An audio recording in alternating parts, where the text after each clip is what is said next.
Our channel. మనకు అందరికీ అందుబాటులో ఉండే స్వీట్ కార్న్తో ఎలా పకోడీ చేయాలో చూసేద్దాం.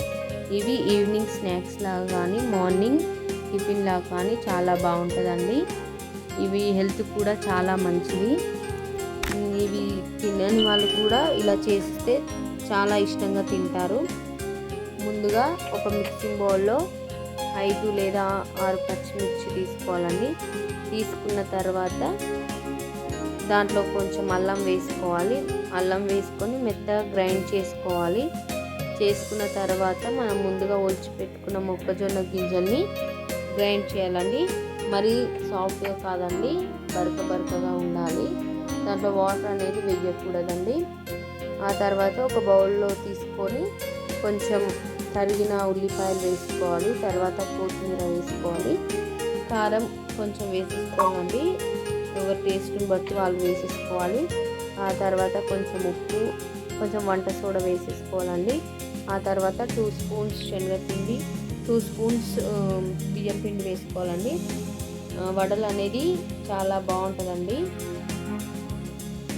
టేస్టీగా క్రిస్పీగా వస్తాయి. నేను చూపిస్తున్న విధంగా కలుపుకోవాలి. ఒకవేళ వాటర్ లాగా ఎక్కువ అనిపిస్తే కొంచెం పిండి వేసేసుకోవచ్చండి. అలా వేసేసుకొని కలుపుకోవాలి.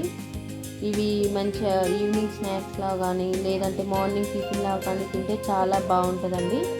ఇది చాలా మంచిది హెల్త్ కూడా.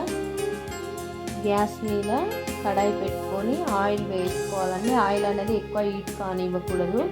ఎందుకంటే పకోడీ అనేది ఆ వడల్లాగా మనం చేసుకుంటాం కదా, అవి అనేది మీద మాడిపోతుంది కానీ లోపల ఉడకదండి. క్రిస్పీగా రావాలంటే మీడియం ఫ్లేమ్లో పెట్టి వాటిని ఫ్రై చేయాలండి. నేను చూపించిన విధంగా ఫ్రై చేయాలి. మీద కొంచెం ఫ్రై అయిన తర్వాత వాటిని టర్న్ చేసుకొని వేసేసుకోవాలి. నేను చూపించిన విధంగా చేసుకోవాలండి. ఇవి మంచిగా ఫ్రై అయిన తర్వాత పక్కకు తీసుకొని సర్వ్ చేసుకొని తినాలండి.